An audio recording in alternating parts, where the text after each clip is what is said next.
Hi everyone. For my discussion post, I'm diving into the importance of interdisciplinary research. What really struck me in our reading is that this massive discovery didn't start with a quest to find out what killed the dinosaurs.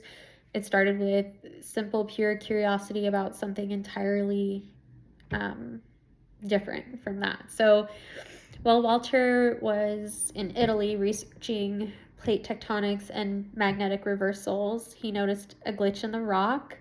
It was a tiny centimeter thick layer of clay at the KT boundary that was strangely devoid of fossils compared to the layers above and below it. As a neurodivergent woman, I connected with this. Many of us experience the world through intense curiosity and high definition pattern recognition. We notice the outliers, the small details that others might gloss over. For Walter, that thin line of clay was a rabbit hole. So, in a world that often tells neurodivergent people to stay on task, this story is a reminder that some of the greatest scientific breakthroughs happen precisely because someone was willing to pause and ask, that's different. Why? I'm going to look into that a little bit more. Because Walter was a geologist, he hit a wall trying to time how long that clay took to form. This is where interdisciplinary collaboration saved the day. He didn't work in a silo. He brought in his father, who was a physicist, and then just for me to think about the cognitive diversity in that room. So you had geologists, physicists, and chemists all looking at the same dirt, but through different scientific lenses.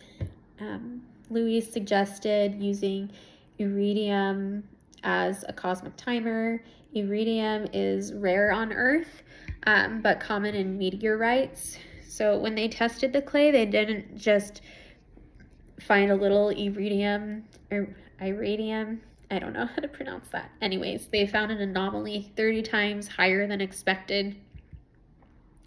This collaboration proves that earth science isn't just one subject. It's kind of like a web of geology, chemistry, and astronomy. And it takes a brain trust of different thinkers to solve a global mystery. In my own experience, I've found that when we allow different operating systems or ways of thinking to collaborate, we find solutions that a standard one-size-fits-all approach would completely miss. The reading also shows us that science is anything but a straight line. The team actually explored the idea of a supernova first. They looked for plutonium 244, and for a moment they thought they had the smoking gun, but then they realized the sample was contaminated. So in a traditional classroom, a false start is often seen as a failure, but in the scientific process, and also in a neurodivergent life, it's just a pivot. They didn't stop. They shifted to the asteroid impact hypothesis. So they proposed that a massive impact threw so much dust into the atmosphere that it literally blotted out the sun, stopping photosynthesis and collapsing the entire food web. They spent years gathering multiple lines of evidence, from shocked quartz grains deformed by shock waves to tsunami debris beds.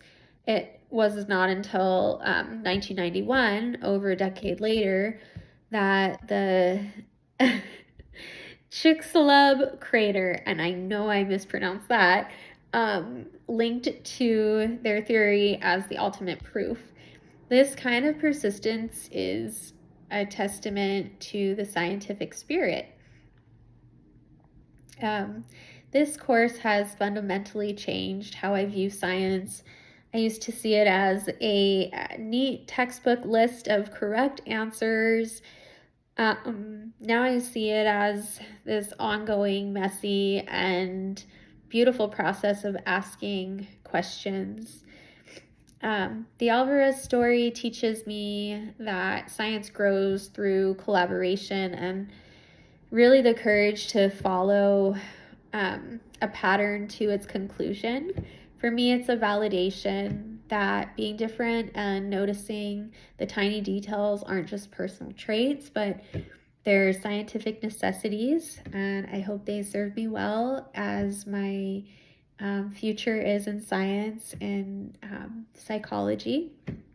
So I'm excited to hear your thoughts on how other disciplines like meteorology or oceanography might have helped further prove this theory. But thank you so much for watching my video, and I wish everyone the best in their academic futures. Thank you so much.